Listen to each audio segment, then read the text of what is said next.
The doctor comes back in the room and hands me a note that says brain tumor on it. And we weren't sitting there an hour and they told me she had leukemia. I'm like, that's cancer? That's like cancer. And that's when they told her that she had stage 4 cutaneous T-cell lymphoma. And I think we were all devastated. We were totally not prepared for what they were saying. You think, this can't be my child? Maybe they've got the diagnosis wrong. Do they need to retest? Now, many people don't fully understand what's involved. There's about a month or 6 weeks or even 8 weeks in the hospital. For most of our patients, that is a huge dislocation away from family, away from friends, away from support groups. That's where Connor's Heroes really started to be such a big part for us. At the exact moment when the doctor told us that she had cancer, they had a social worker from the clinic standing there with these 2 bags. And one was a backpack that said Connor's Heroes on it. Like, okay, so what's the backpack for? And they're like, believe me, you'll love it. She started unpacking it. It's just stuff after stuff after stuff. It had a portable DVD player in it, a couple of movies in it, Connor's Heroes t-shirt in it, had a pouch for mom, you know, here's a handbook about leukemia, here's some things you need to know, here's some coupons for, you know, food. There were things in there like makeup and lip gloss for her that made her feel pretty. Stuff just kept flowing out of it. For my daughter, the best thing they had in that backpack was nail polish. Because she set up her own little salon in the hospital.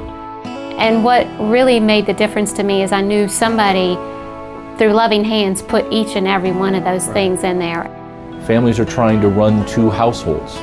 And one of the wonderful things that Connor's Heroes have done is to try to make that effort or make that incredibly difficult logistics so much easier for patients by giving them small things that really do help to make the difference. You know, financially, sometimes you get low in funds, and I mean, you know, you're scraping together gas money, you got to go. It's not like you don't have a choice. Well, I can't afford it, I can't go. You don't have that choice. You don't have that choice. You have to go. Definitely adds up, and you know, it's got that financial impact that you really weren't expecting. It wasn't part of the budget already. Connor's Heroes, they're right there, and they had gas cards for us, and they've just, it's almost like she figures out what we need before we figure out what we need. A really big helpful coupon, you know, it was for maid service, and that was fantastic because we spend so much time here, and we have kids at home too. We have 2 sons, so I mean, he's thinking about housework at the time when, you know, you're kind of devastated over the news of your child being sick.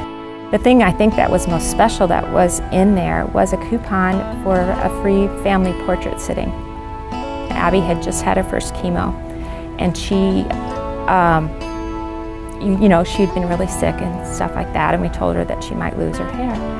And the nurse said, "You've got that coupon, don't you?" And I said, "Yeah." She says, "Use it this weekend because she won't have hair by next weekend. So do it now." And we did.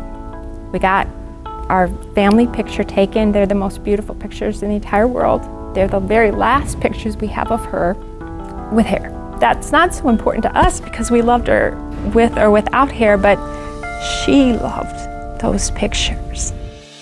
Connor's Heroes also come and help decorate the rooms for children and for families that are coming in here so that they're coming to a place that's a little less sterile, a little more friendly.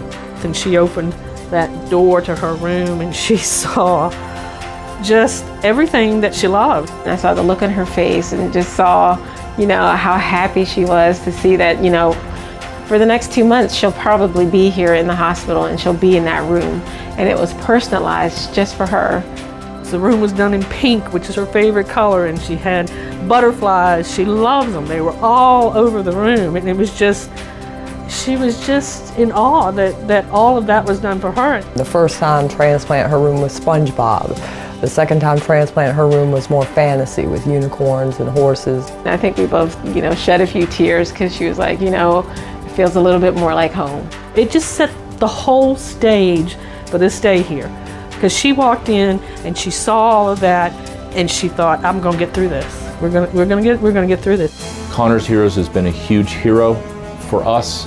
They've been a very steadfast supporter of what we do here in the Massey Cancer Center. Connor's Heroes was there. We didn't have to seek them out. They supported us from diagnosis until the day that she passed away. There are people out there that will help. One thing I've learned from Rebecca's experience, her being diagnosed, I had no faith in people. But complete strangers, people that I don't even know, have taken their time and taken their efforts to volunteer to come and visit Rebecca, just to talk to her, to bring her little gifts, to write her notes. I mean, you don't realize how valuable that is until you have a child going through that. And I hope that all of you will continue to help us and help them continue the work so that we can continue to give kids back the lives that they deserve to have.